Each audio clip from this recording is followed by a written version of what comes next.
I called my GM and I said, we need to talk. And she's like, she welcomed me in her office. She's like, Melissa, you got an offer. I think she could sense it. I was like, no, but I owe you honesty.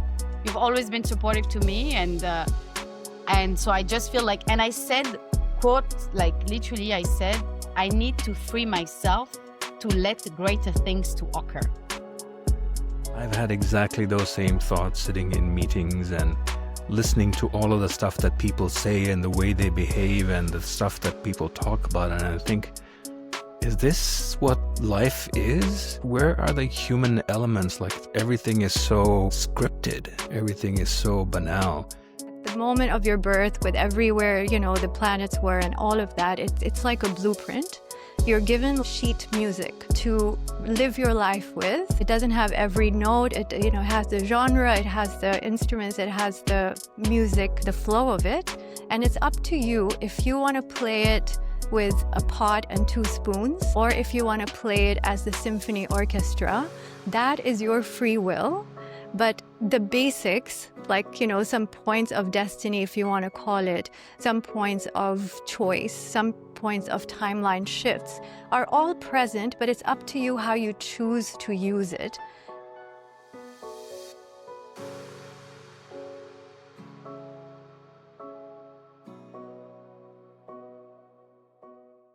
Hello, Zimmy. How's it going?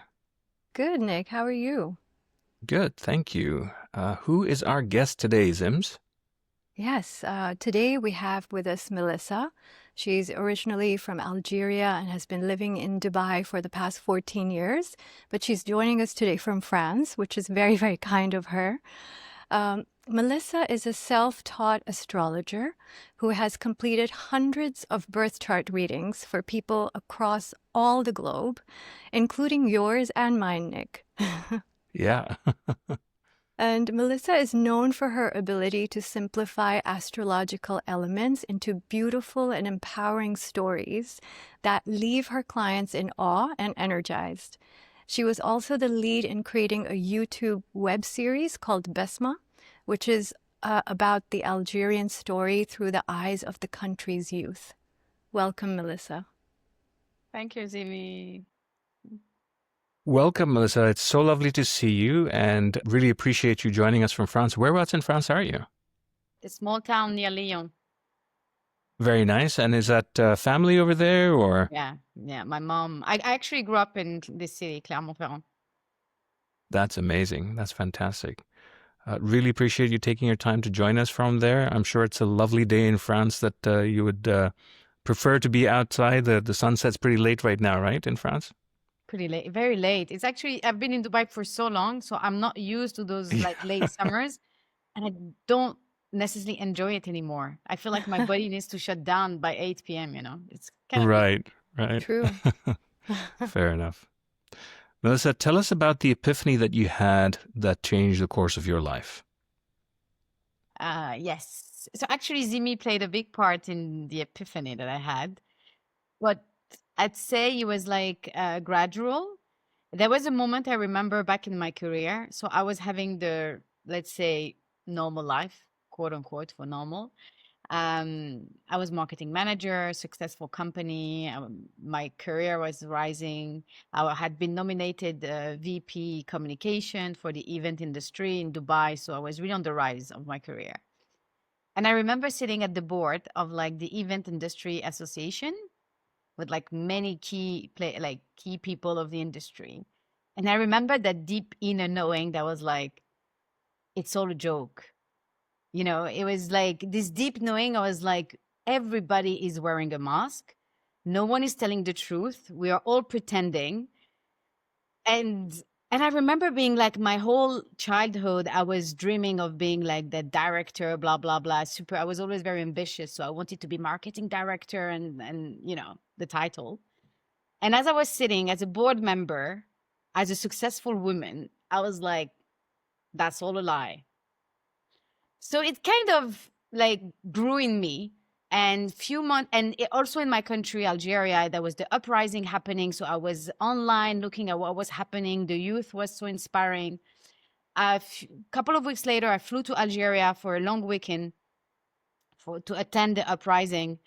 And I was so energized. I was so happy. Then I'm back into Dubai, back to my full-time job, and like the regular headache you got in a full. My job was nice. Don't get me wrong. I enjoyed what I was doing, but I had been in the company for like 5+ years, and the office politics, the whole. We all know that when we work into corporation, we all know what it is, right? I was like, really, people like take this. It doesn't matter, my heart was somewhere else. So then this was March, and then it was slowly that I was, because in May I had someone in my family passed away as well. So I flew back to the hometown that I'm in now. And again, I was really being reconnected to what truly matters, like the simple thing of being with your family when times are hard. And then I'm back and same. And I was like, really, I have to pretend that I enjoy what I'm doing. I'm not. And then there's my boss. We're in the office. We're having a chat. My lovely boss. I love her. Like, she's a lovely lady. And she goes, oh, I've been to see this therapist. She's so great. She does chakra cleansing and stuff. I was like, who's your therapist? And she's like, yeah, her name is Zimmy. I was like, okay, give me her detail. Back then, I had no idea what a chakra was. No clue. I was just drawn to that conversation. And I get Zimmy's details. And my former boss sent me her website. And that line, that was my epiphany, I'd say. When you wrote on your website, I don't know if it's still there, but it was written, people, they don't come to see me because they need help. They come to see me because they want to release their highest potential. Yes. And this was my line. I was like, this is me. I don't need help, quote unquote. But at that time, I felt so. But I know I'm not living my fullest potential. Let me go see this woman. So I went to see Zimmy back, I think it was May 2019 or something like that. It was, yes. Yeah. And I'll never forget when I was like, I'm fine. I'm completely fine. I have no problem. I have no trauma. Because to me back then, a trauma was, I think many people think this way. Like, we've been brought up to think that a trauma is like massive, either rape or, violence or sexual abuse. So I didn't feel that I was, victim of that. So I was like, I'm fine. I don't have trauma. Alhamdulillah, I'm good. But I know there's something, I know there's something more in my life. And what happened then, you made me talk for like 30-40 minutes. And I'll never forget what you said. I'll never forget what you said. You told me right after my life story, let's say, you asked my age, and I told you I'm 31. And then you did, oh, you've come a long way for your age. And that was the moment that my shoulders dropped. And I was like, yes, I've come a long way. I'm done. I'm tired. And yeah, and this is when I think the moment my life changed, that I was like, enough of this mask on and enough of this like autopilot of like fighting life.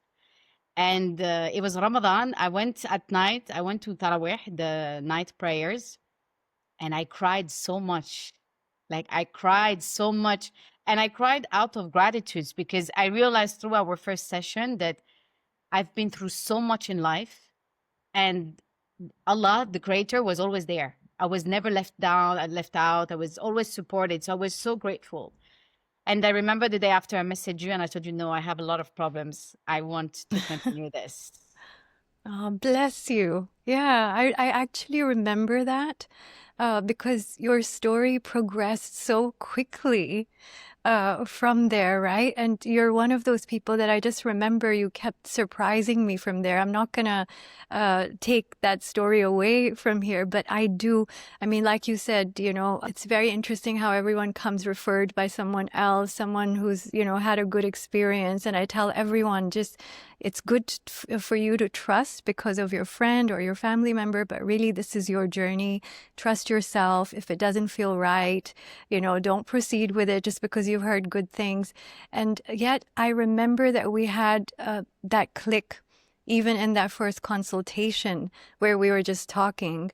And I did not know that it would help in a small way to create certain shifts that were quite monumental. But I'm so grateful. I'm grateful that you shared that. Thank you. My pleasure. You changed my life. I keep saying this. She doesn't like when I say that, but yeah, it was a pivotal moment in my life.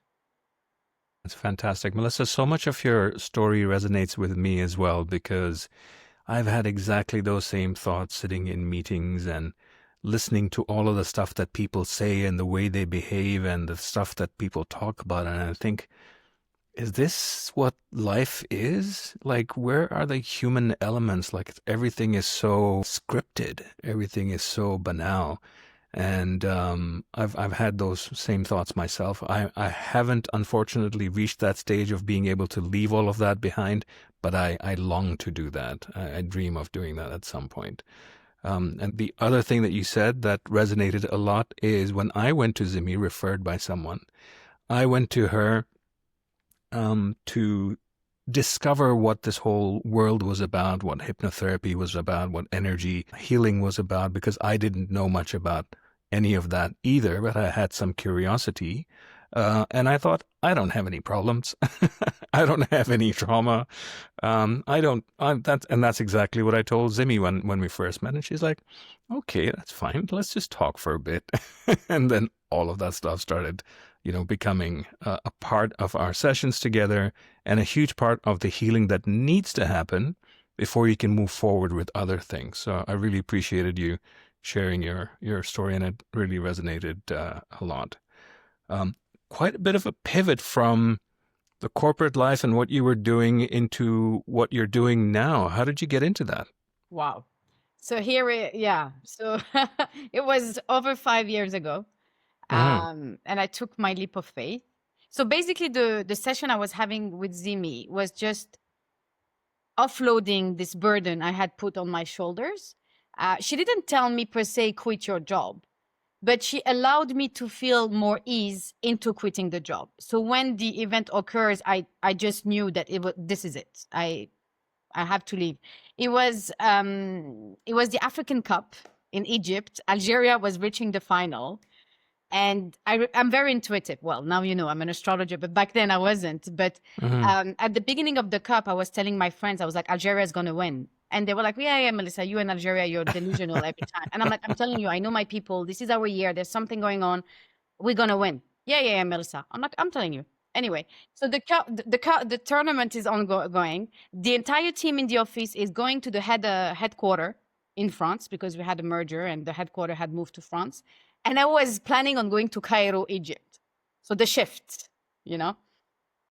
And so I go to Cairo. I don't care. I book a week off last minute because, we had to win the quarterfinals anyway. So I book a week off and I go for the semifinal and the final.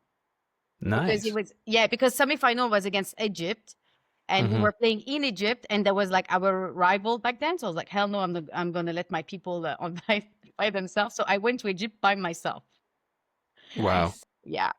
To a football stadium. Anyway. Yeah. So I did that, and we won the African Cup 2019. My friend had joined me for the final. It was just amazing. So I'm back. I'm exhausted, obviously, because it was an intense week. And I get an email from HR because I didn't show up on the Sunday morning, like right after my week off. So I'm going to be in trouble. I see this email and I'm like, I'm not going to fight this battle. I am not fighting this one. I could have argued my case, ABC, why this has happened this way. But I'm like, this is not my battle. I called my GM and I said, we need to talk. And she's like, she welcomed me in her office. She's like, Melissa, you got an offer. I think she could sense it. I was like, no, but I owe you honesty. You've always been supportive to me. And so I just feel like, and I said, quote, like literally, I said, I need to free myself to let greater things to occur. Love that. Yeah. That's awesome. I just knew that this is it. I'm done with this nonsense, like stupidity in the office. I'm done. My life, my country has won the African Cup. There's an uprising with the youth. Why do I care if I don't show up on a Sunday morning to the office? Am I saving lives? No. Does it matter? It doesn't. So it was just this strong inner knowing. And she was like, Melissa, go back, visit your family. You know, she was like, go on holiday, blah, blah, blah, like relax. And in my mind, in my soul, sorry, I was like just free. And I saw my friend, my best friend that night, and she sent me a message I've never erased. She's like, Melissa, the sky is the limit for you. I've never seen you this glowing. So that was it. So I quit. I'm free, but I did obviously like in a good way with the office. I left the company 3 months later. Like I give proper notice, all of that, because we're still professional. And here we are, October 2019. I had a plan, but I learned this the hard way. Control is an illusion. You do not control anything. So my plan was to visit West Africa. But as I landed in Algiers, the uprising was still ongoing, and the energy from March has completely shifted, and people were losing hope. And I was so mad at the media coverage back then that was like that was giving a very political analysis. And I was like, they don't get it. The uprising that is happening in my country is not a political movement. It's an energy. And I was like, they've stolen our history for so long. They're not going to steal this from my people. I'm going to tell you what the movement is, called the Hirak. So then I changed my plan. I stayed in Algiers, and I was like, I'm going to do a documentary about the youth. I'm going to call this the heroes and stuff. And I was carrying an energy, God knows from where, because I had never lived in Algiers. My hometown in Algeria is not Algiers. They were like, who's this girl? Her Arabic is broken because my mother tongue is not Arabic, is Amazigh. I speak Arabic from Dubai. I don't speak Algerian Arabic. And I'm here. And when they ask me to speak locally, I speak with a very countryside, local, mountain Amazigh language. And they're like, who are you? You live in Dubai, but you're so like far, like countryside at the same time. So it was, I was unstoppable. I was like, this is our story. No one's going to steal it from us. I'm going to tell you who we are. And then it was so hectic that I realized it was not only about the youth in the stadium that carried the movement initially. It was about the people, because we would go to cafes and like people would join us and talk with us. So I knew that I was carrying something bigger. So then I was like, okay, the name of my documentary is shit. It was the heroes back then. We need something new. I need something else. This is not great. So I started brainstorming with the people that I was reaching out on Instagram. And this is how they come up with BESMA. Because in Arabic, BESMA is a smile. Mm-hmm. Yeah. So it was all about positivity. And we had called our uprising S1Ep13, the revolution of the smiles. Wow. So it was like, Beautiful. hey, I like BESMA. BESMA, I'm a marketeer. BESMA is easy to catch for international audience and stuff. And today, BESMA is the name of my business, and it's the art of storytelling. But from that hectic energy of Algiers, me being inspired by my people and wanting to own our story and share it to the world, to what I do now, Mm-hmm. it's been a nice walk. It's been a nice walk. There's been rain, there's been storms, there's been snows, and there's been sunny days. But that's what life is. Yeah, Wow. absolutely. I'm blown away by this the story and what you were doing, and to be able to be inspired from what was happening and to be able to join that movement and catalyze that movement. That's phenomenal. Thank you for sharing that. Yeah, just going from like structured to spontaneous. The energy changes so much. Like what you said about freedom, like you were free, you're feeling free. It really came through in such a strong way when you made the documentary and you decided to just stay there and come up with ideas on the fly and conversations on the fly, and all the investment that you were able to get to support the production of it. All of this was almost unplanned. Yeah. And it worked out so beautifully. And I can see that energy, how it just sprung you up into a different timeline. And even though, yes, the documentary was a period and then it led to other things, but that energy was so potent right there, right? Like you brought in creativity, you brought in inspiration, you brought in motivation and encouragement for the people. Like there was so much positive energy in there that it then just kind of took you from place to place within yourself, finding strengths and skills and passions. I just love the energy of it. Oh, thank you. It was really an energy because I was able to get like guests that I didn't know, but they were really relevant, like famous journalists, um, influencers that had like massive following, and I had my few hundreds followers. Um, like my flatmate, his grandma was cooking for me every night. My taxi driver, when he knew what I was doing, is like, Melissa, from now on, you don't pay me anymore. I'll drive you every day. So I was really getting support from all over Algiers, and I was unstoppable. I was like, this is our story. This is my duty. We do it together. I got the team of I got the production team, and it was, yeah. I'm honored now. Although my business has changed and my storytelling is on about various things now. I think I'll always remain proud that it started in my country, and it's the energy of my land that has carried me to become who I am now, a storyteller, ultimately. Absolutely. And how astrology happened. So astrology came the year after. So we are end of 2019. I produced a documentary in 2 months. Wow. Yeah. I had the idea 10 of October. I was filming 10 of November, and the episode was out 10 of December, 2019. Yeah. That's incredible. And then what happened? I chose to go back to Dubai because my father was sick at that time, and my father was worried because he knew his daughter very well, like, and there were tension, and so he was like, the police got to stop you, like you got to chill. So he was very sick. So I was like, I'm gonna go back to Dubai. So I come back to Dubai to do some work and freelance to figure it out. COVID hit.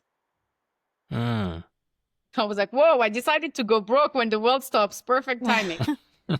And then I had met a young talented teenagers in Algiers. I told him, come to Dubai. Dubai is for you. Now he's like flying a videographer in the city. Anyway, so I had took him also at mine because he had arrived in Dubai. He didn't know what to do. So it's COVID time. I have no fixed income. I have a teenager to feed. And I'm like, what the hell is going to happen with my life? And I'm like, you know what? The world is stopping. Timing wise, I'm okay. So COVID is happening and I have a teenager to feed. So I'm like, okay, I can live by the day. And then I get a call end of May. And I know that this is the last day my father is going to die. I just know. So I figure it out about my teenager. And then I flew so the border had reopened 21st of May. I flew on the 23rd. So I flew back to France. My father was in France. And my father died 2 days later, 25th of May. So obviously then life completely changed. Again, it's another layer of, does it really matter? What does truly matter? Your income. I'm like, my father died anyway. But the best part of it is like the night my father passed away, I swear to God, true story. There's French national TV that passed a documentary about the uprising, the Hirak. And it's a very insulting one about the youth. About, typical Western narrative on like North African, Arab, Asian issues, like, oh, the youth wants to, I don't want to say what they said, but that was irrelevant to the truth of our uprising. So I wake up the day after and my episode is trending on Twitter and I'm tagged left, right, center. And I'm like, guys, I'm not in the mood to take the lead this time, but I felt like I did my job. I gave you the tool to defend yourself. So the youth were retweeting my episode to say, no, if you want to see the Algerian youth, you got to watch BESMA. So I was really proud. And the fact that it happened on the night of the passing of my father, it was no coincidence. It was COVID time. My industry background was event. So it was dead. So I was like, well, I need to figure it out. And I was like, I need to continue BESMA. Let me go back to Algeria. I'm going to show Algeria to the world. The borders are closed. So I'm like, I need to figure it out. And then I swear to God, this is a true story. I met a friend of mine who lived in Dubai with me, who was in the town, this town, Clermont-Ferrand. because his mother has passed away. Oh, gosh. So me and him meet, we have a coffee. I'm like, what the hell? We're Dubai mates and we meet in this like nowhere. And he's the guy who goes, Melissa, go to Abidjan, West Africa. This is crazy there. Don't worry about COVID. Don't worry. Just go to Abidjan. My friend is there. You're not going to be alone. Don't worry. I'm back home. I'm like, okay, khalas, I cannot continue in Algeria. I'll continue the spirits of BESMA in Ivory Coast. Hi, everyone. We just wanted to take a quick moment to thank you for being here with us at the Epiphany Dialogues, where curiosity meets consciousness. If you're enjoying this episode, please hit the like button, follow, subscribe, and share with like-minded people. And you're also welcome to join our conversation. If you have an epiphany to share, please leave us a comment or email us. Details are in the description below. And with that, back to the episode. So I spent the summer in France. I got some money from my mom. I took the money and boom, went to Ivory Coast, and I carried on with the spirit. And it's in Ivory Coast because obviously I was grieving my father. I had spent a few months with my mom and my siblings to grieve, but you know, my life would completely change. So that was at that time that I decided to look into the stars. Like I was in Abidjan, I was in Ivory Coast. Because I had loads of time. I went there for a month, and actually it was when I stopped in Paris. It was a friend, it was a former friend that told me about this app, The Pattern, and I was so upset about this app. I was like, "What the hell? This app is telling me what's going on in my life, and I don't understand what it is." And then I figured it out. It was from astrological placement, and this is how I got the curiosity, and I started watching videos about astrology. I'm like, I'm gonna figure this out. So literally, I'm in Abidjan watching videos, trying to understand a birth chart. And I still have my notepad when I'm like, okay, this is Aries, this is Taurus, this is this, this is this. And I started with my own chart. And so I learned. I just learned because I'm a nerd. I need to learn things. And but I like to say now that I feel like it's my father's legacy somehow. He sent me that. Right. And so I learned astrology by myself, and I started slowly telling my cousin. I was like, hey, I have this new thing, birth chart. Give me your details. And slowly my cousin was like, whoa, that's pretty good. And then my other cousin, she was like, oh, give me your boyfriend's detail. And I've never met the boyfriend. So, and I gave her a full description of who he is. So my other cousin goes, Melissa, what the hell is this? You've never met him. I was like, I don't know. I'm just learning. And so slowly, a step at a time, after Abidjan, I'm back in Dubai. But at that time, I have to say that I was very shy because I didn't want to offend religious people. There's a lot of, I don't know how judgment, or I don't know how to call it, but there's a lot of fears, let's say, towards astrology. Sure. So I was like very cautious, and I wasn't really like, I was just, when someone would like, you know, pick on it, I'm like, yeah, I can read a birth chart. Give me your details, I can. And it was an Emirati woman that told me, Melissa, you're so talented, you need to charge. You shouldn't do this for free. I was like, no, take this away from me and stuff. But then slowly, a step at a time, I start doing it professionally. And this is when I really realized that no, charging is not about actually making money. It's about valuing the exchange and your craft. So now it's just, I've met wonderful people through that. In your research that you have obviously must have done when you were learning astrology, what have your thoughts been about why astrology has been so accurate for so many people? Why does it make sense that the alignment of stars and heavenly bodies at the time that you're born and the place that you are born in the world has any effect to anything? Interesting. It's a lovely question. I think we are all connected. We live in a world that has over-pushed individualism, but ultimately from the moon to the oceans we are connected. I don't know how. I just know that we are. So I believe in God. I don't know about people's interpretation, but for me, God has intertwined all of us. So there is wisdom for us to catch, to understand.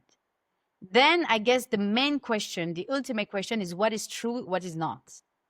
So that's why until now, I don't say that astrology is like absolute accuracy, or I do tell my clients, if you don't relate, you don't relate, don't take it. If it resonates, take it. But if you don't, you don't. Because it's not a science per se, it's not confirmed, but it's just a wisdom that if you like tune into, maybe you'll find some pearls that could help you. So maybe there's better interpretation of astrology out there, because I guess for your question, I mean, Based on what? The moon is emotion, the sun is ego, Mars is drive, and Venus is love. Based on what? I have no idea. It's just the wisdom that it is. And I'm like, it makes sense to me because in Greek mythology and Roman mythology, Venus, Aphrodite are also love, Mars, it's connected somehow. But can I explain or can I demonstrate the accuracy of it? No, I cannot. And I don't want to either. For sure. And, the world has moved so much towards science over the last, however many decades.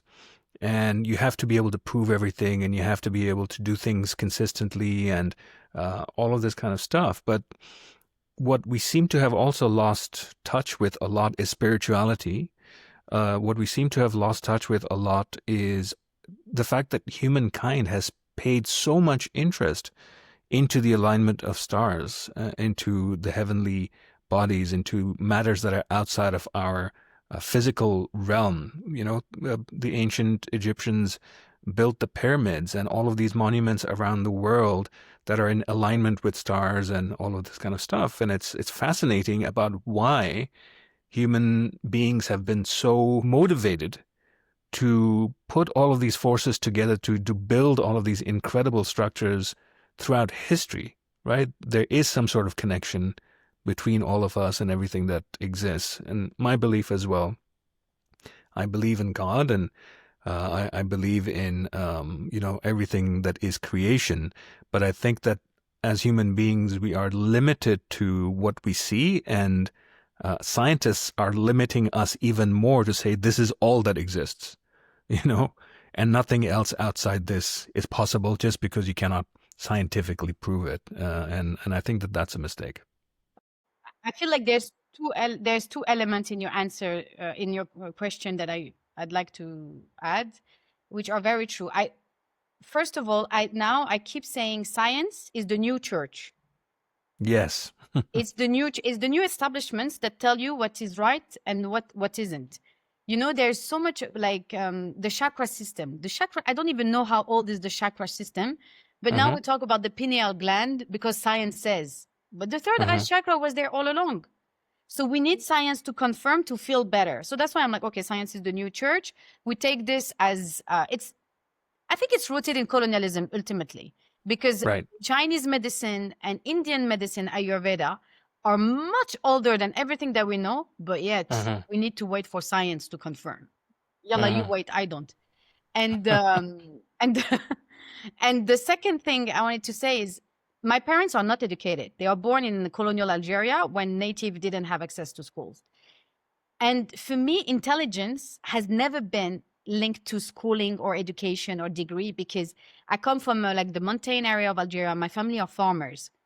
They've always had knowledge of the land, of the season, of so much. So until like just 2 days ago, I was asking my mom, I was like, by the way, when you were on your menstruation, what were you doing? And she was telling me, we used to use the water for certain trees because we know the blood carries certain cells.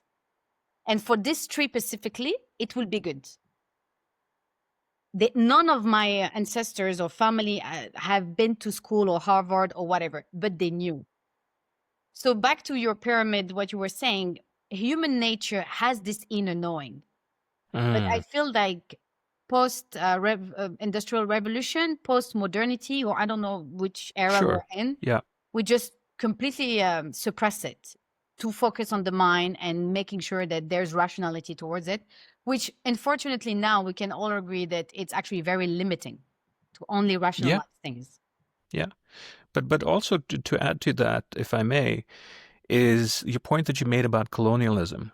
They created, especially from Britain, an education system to create workers that will fit in like cogs in a machine that will ultimately generate wealth for the empire, right? And that's how they spread education everywhere, and they got people to become workers, not necessarily thinkers, not necessarily people that are inspired to create something new, but to fit in with this factory that they were, this global factory that they were creating. So I resonate very much with what you're saying. And I've had this thought so many times, especially recently, is this really what life is supposed to be like on this planet? You know, to work from morning until night just to be able to survive and make the 1% of the population of the world richer, and then eventually, when you're old and you've given everything to this system, that's when you do what, you know, instead of living your life and enjoying this planet that we are a part of, and, you know, having kind of simple pleasures in life. And yeah, I love everything that you've said so far, Melissa. You're a force of nature, and I'm with you. Oh, thank you. I'm Aries, rising Aries. So yeah. So yeah, I'm the initiator. We have with that what in little I common. know of astrology, that makes a lot of sense.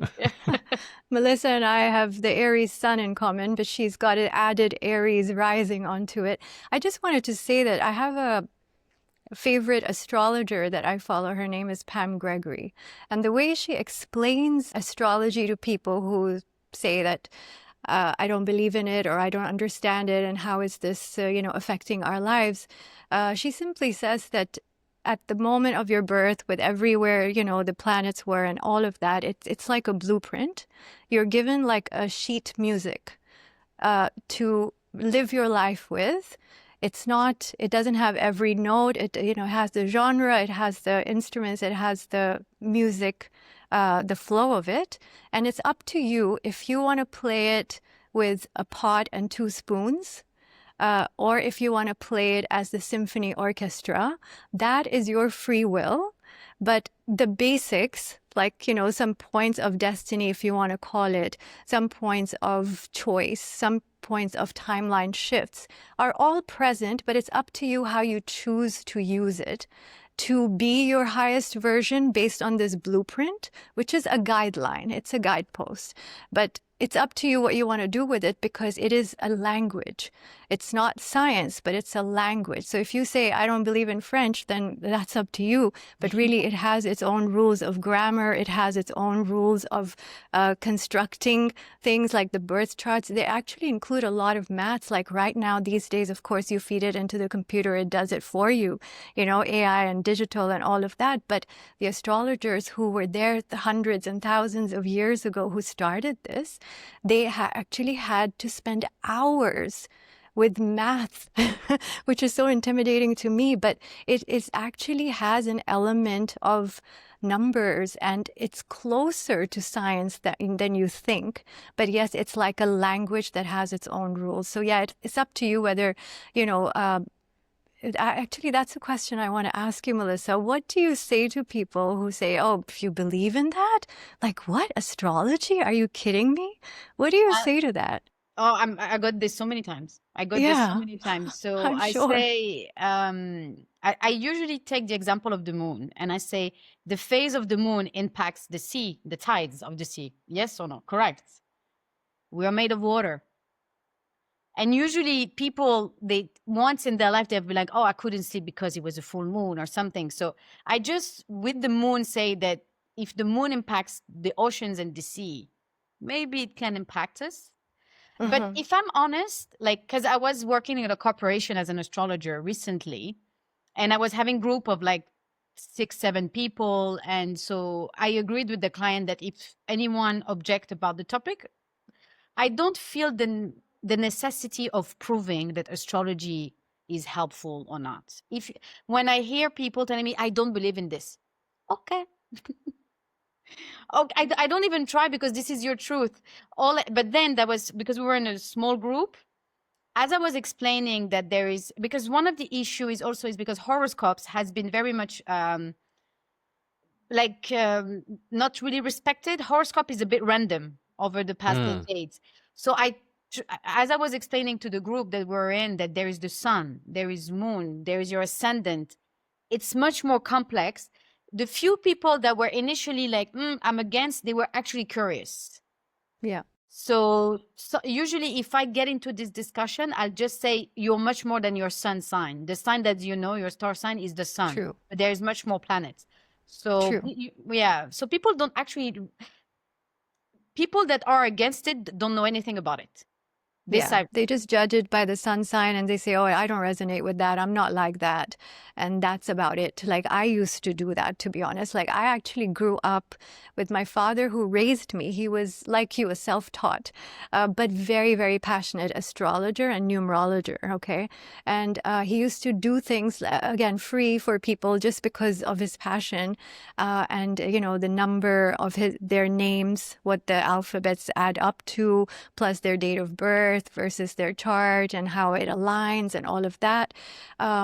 And because there were certain things that I didn't like about him, I kind of threw the baby out with the bathwater and I said, whatever he likes, I don't like. And I was completely pushing away astrology for the longest time. And he used to keep coming and telling me that you're Aries, you're so angry, you're going to be so angry and so selfish. And I was just like, why would you say that? And, you know, and that's what put me off of it, because I did not resonate with that. I wasn't necessarily outwardly angry, and I definitely wasn't selfish.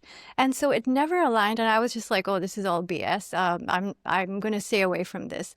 But as I kind of grew into my own and I started, you know, recognizing that there's a lot more than the sun sign, and especially I think it was actually you and your birth chart that you did that got me back into it, actually, because your interpretation of it was so accurate, and it explained to me, okay, yes, Aries sun, but oh my God, Leo rising, Scorpio moon.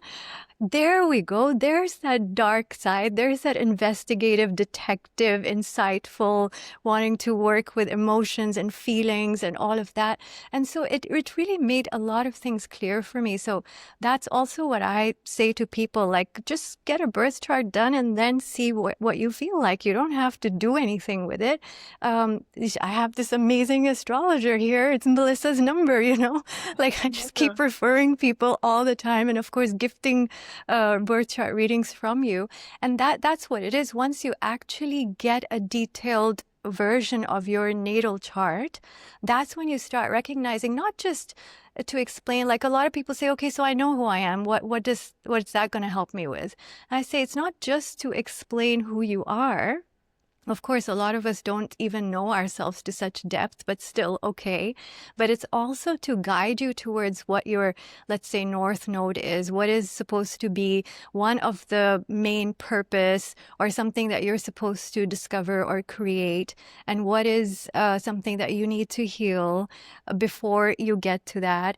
And it can give you a lot to work with in life, like, you know, that sheet music. You can take it from the pot and the spoons to an actual orchestra.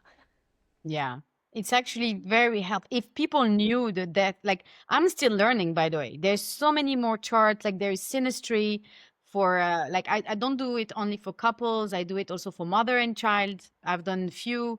It can help, like even me in my life, there's some people that has triggered me so much. And when you look at the synastry, so both chart combined, you're like, oh, now I know he really triggers me on a subconscious level. So it's actually a fantastic tool.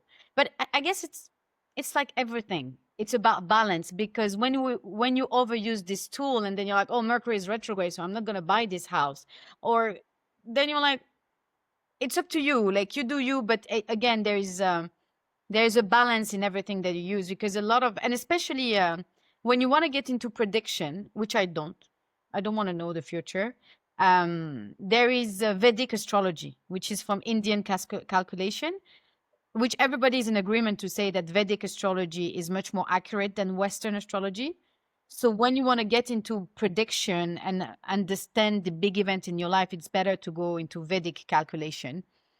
I don't, because I'm not, it's personal choice. Again, it's how you relate. Do I really want to use astrology to know when my next ego death or when my next turmoil is going to be? I don't want to know. I completely agree. Completely agree with you. Nick, what did you think of your birth chart that Melissa did for you? I loved it. I'm going to talk about that in a second, but one of the things that I really want to touch on is this analogy of music, which I really like a lot, is in certain types of music, the kinds that I grew up listening, I listened to a lot of the blues. And you have a structure that you have to have in the music where the chords will change according to a certain rhythm. You have to have a certain sequence of chords and all this kind of stuff. But how you get to the different chords changing in between, the kind of music that you play, it's very much up to the person that's playing that music, and it's very much up to their imagination and their inspiration of how to fit their art and their expression into those structures. So I love the analogy of music, because you're going to hit certain points in your life where certain things will happen, and this is a structure, but in between, this is how you have your free will to determine what that path is going to look like. So that was awesome. True. Yes. As far as my reading is concerned, when I was listening to it, Melissa, I was like, hang on a second. Why does this person know me? Because I've never met them. And, all they know about me is my date and time and location of birth. And based on that, they can tell me what I'm like and what my relationship is like, and what are the things that are important to me, and what are the things that make so much sense, because that's exactly what's been happening in my life, and that's what makes me happy, and that's what makes me whole. It was unbelievable. So I was really kind of blown away to listen to that. That was amazing. I have to say that astrology was actually, to me, an entrance door to my mystic self. I think I was always very intuitive, always, like following my gut feeling and stuff. But because I'm such a nerd, I have Moon in Aquarius, so very intellectual. Astrology and the technicality, as you mentioned earlier, a chart is actually very technical, like the 12 houses and all of that. And actually, me too. I wonder, how did they do that before internet? Because I tap on astro.com and I get the chart. Exactly. I don't know how. Anyway, interesting to figure out how it could even exist before internet. Anyway, it was for me the perfect, very technical, intellectual tool to figure it out. But now I know for a fact that when I do readings, it's my intuition that is talking. I get inspiration from the placement. But why do I stress on this placement more than this one? Is my gift, is my intuition. And that's why I think now I know I'm not an astrologer per se. I use astrology to channel my gift. That would be more accurate, because I have an astrologer myself that I sat with every now and then. She has a technicality that is beyond me. And I told her, I don't think I want to reach that level. I don't think I want to study progress chart, the solar return. I'm good with what I have. Yeah. I'm good. And she's like, you like to heal people, but you don't have to be the doctor. And I'm like, yes. True. So yeah, so I feel now is I'm grateful that astrology has allowed me to unleash my intuition and my gift. I'll always do birth chart to people, because I'm always amazed how people react, because Zimmy has offered me to so many people. Referred me, sorry. And it's so funny, because even me, after my therapy with you, I was like, yeah, go to Zimmy. So you see how the universe works. Like, it's just beautiful. So I'm always amazed by people's reaction of the reading. And I have to say that it teach me things as well. And what I learned is from men. Because, I feel that my format, that is a 20-minute voice note on WhatsApp, and it's literally someone, Zimmy or someone else, referring my number. Contact this girl, she do a reading for you. So there's a bit of a humanization towards the thing. And a man behind his screen, never meet that person, just hearing a voice of someone telling him who he is, what he struggled with, and how he can navigate. They tend to open up like young boys. And it has made me realize, and I say this to my female friends often, I'm like, men are struggling a lot. Yes. But they don't have the tools. We technically have the tools, but we live in society that has made us so masculine that we fight when they need our help. We have natural tools to deal with emotions that men don't. So it has taught me that I'm like, oh, men are struggling out there. They really are, because they get so vulnerable after my chart. I'm like, oh, I didn't see that coming. So it's also like it's a flowing of knowledge, I'd say. Yeah, thank you for sharing that. That is a very important point. And yeah, I mean, I think everyone just wants to be seen and heard and understood without judgment, just to say, hey, this is who you are, and it's cool. Like, you have this gift, and then you have this little, wound here and this, and they're just like, wow. And you're right. I mean, I have the same thing with my work that I do. When men do come, which is, not always the case. I have like about 70% female and 30% men. But when they come, my God, are they open? As soon as you hear them and you acknowledge them and you really to hold that space, that's it. They are so quick to be vulnerable and so quick to heal and to transcend, because that's just what they were looking for. So yeah, no, thank you for that.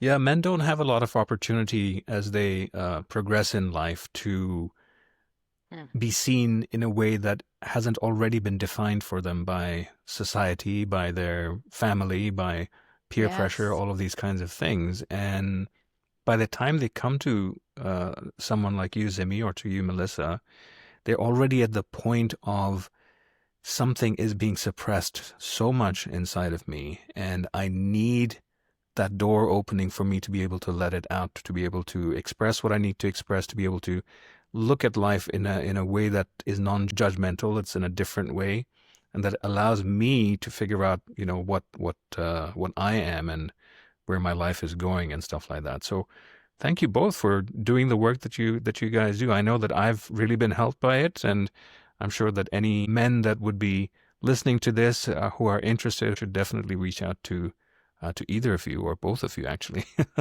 and help them Thank you. make their own lives better.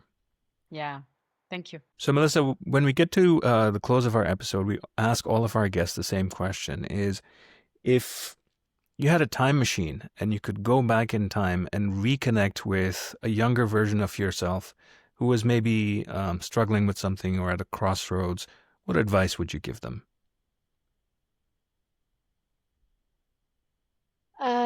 To my younger self,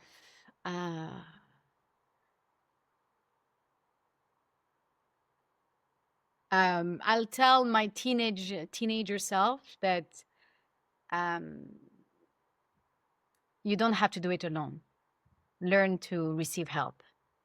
Leadership is about carrying people with you, leading Beautiful. people with you. Yeah, it's for the longest time I thought that I'm on my own, and that's something I had to unlearn. So I'll tell my younger self, you're not alone. There's a lot of people for you out there to help you, allow and receive.